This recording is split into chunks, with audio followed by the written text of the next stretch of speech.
Hey everyone, welcome back to the Dice Dojo Gaming and Painting Studio.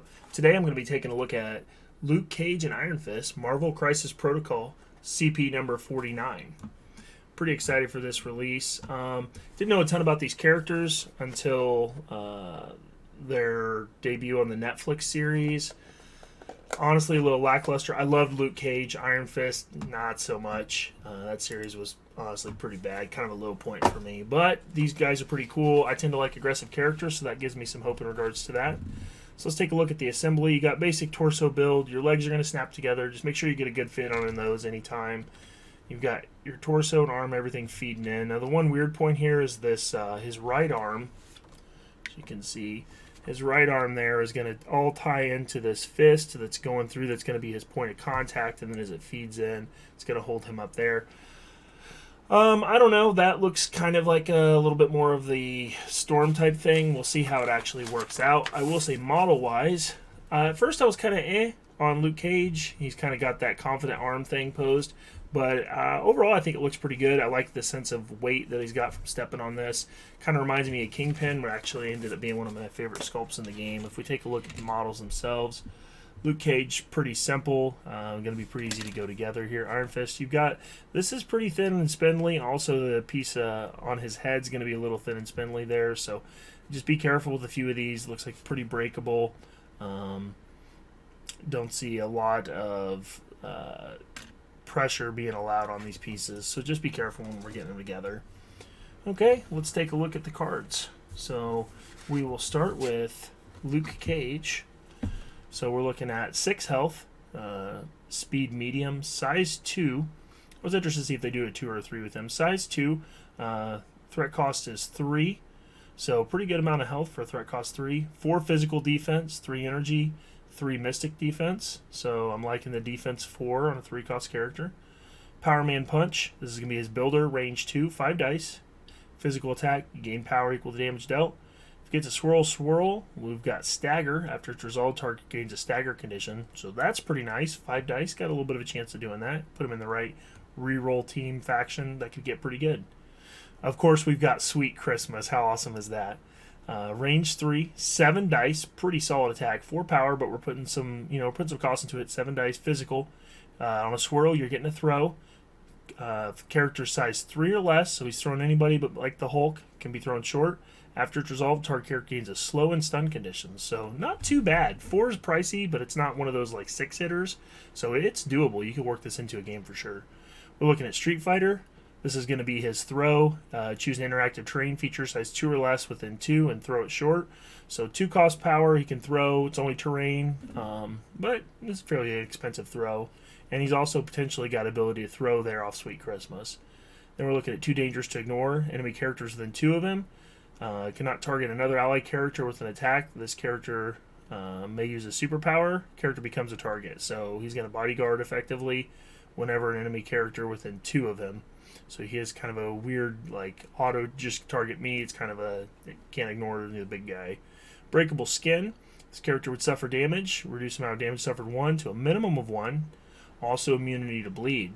So, 4 physical defense, 6 health at a 3 cost with damage reduction 1 to a minimum of 1 there. Not too bad. When we flip him over, look the other side. Health's going to go down to 5 on him there. Everything else is going to pretty much stay the same. So, I don't think he's too bad at all. Wish he was maybe just a smidge tougher for what we're paying, but, it is what it is. Okay, the one I'm kind of excited about, more just based off style, health 5, speed medium, size 2, 3 cost, 3s across the board. He's got a Chi attack as his builder, which is range 2, energy attack 5 dice, normal builder rules. Also on a swirl, he's getting stun.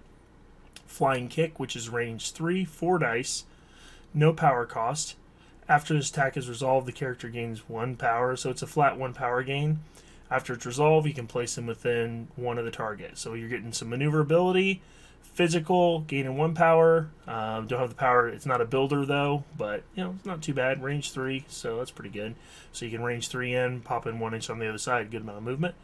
The Iron Fist. Of course, everyone expected this one to be the boom. Range 2, 9 dice, energy attack, Costs 8 power. Before damage is dealt, other characters within 3 of the target character suffer 1. So hitting anybody within 3 of the guy, 6 inches, is pretty good, doing 1 damage. Before damage is dealt, target character has an activated token. It gains a stagger special condition and is thrown away short. Target character does not have activated token. Boom, it gains an activated token. We know from Doctor Strange how sweet that can be.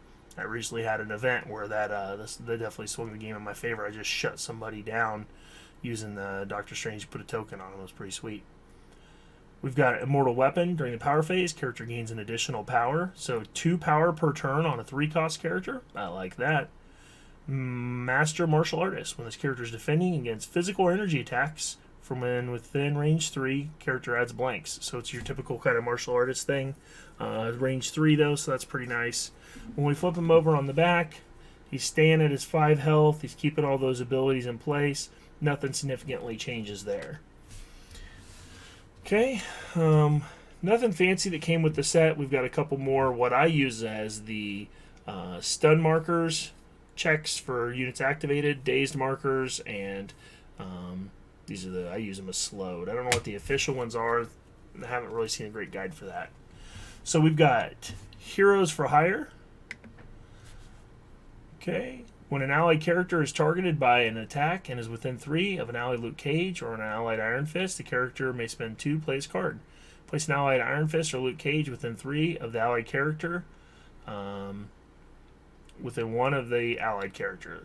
The placed character becomes a target of the attack. After the attack is resolved, the placed character is not dazed and the attacking character is size 3 or less. The placed character may throw the attacking character away short. So you can go in and take the hit for him, kind of do a bodyguard type thing.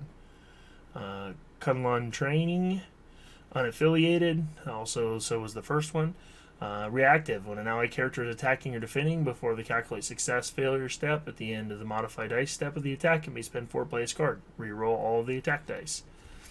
I don't know if that's worth a card slot to me. Spend 4 to reroll my dice. I'm sure it could be good, but kick them while they're down. And now any character may spend 2 power to play this card.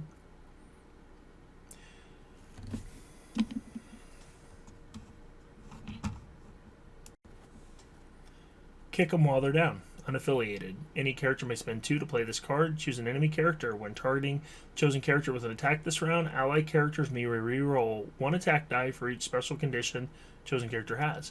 So that's interesting. You can spend 2 and you're going to get dice for the attack. So if you can stack effects, it can get pretty crazy. Pairs pretty nicely with, like, say, Hawkeye. So that's where we're at. Like I said, overall, from the background, from what I know, I wasn't super excited about these characters based on the Netflix content. It was just left a little lacking. Did enjoy Luke Cage, Iron Fist, definitely not as much. The Defenders crossover thing, not so much either. But I like to play aggro. Iron Fist fits that playstyle, so I'll definitely be checking him out and trying to incorporate him to some things. Alright, well, if you enjoyed, please like and subscribe to the channel. Let me know if you got any feedback, suggestions. I'm hoping to get all these new releases kind of covered here and move forward from things from there. Okay, so let's check out the models. Assembly-wise, Luke Cage, painted to a nice tabletop standard using contrast paints. Went together really well, really simple. The one arm piece, there's the arms connected together, pumped in. Everything else goes together pretty nicely. He's got this nice bit of debris that he's standing on just to add a little bit. Really nice, simple to paint, simple looking model. I was real happy with him. Iron Fist, a little bit more complicated. So you're going to find that his balance issue here is make sure you place your basing where it connects to your base. Keep in mind the fact that where he's at leapt forward a little bit, so you'll want to center that back. It's balanced on these 2 little fins right there and there. So you're going to want to make sure that you get those balanced so that those are flat and go on the basing, and leave the dragon separate for sub-assembly. Paint that and the upper arm piece that connects in, and then where it connects into the shoulder joint here, you can attach that once the dragon and the arm are painted, but that'll make things so much easier for you. Hope that's helpful, and may criticals be upon you.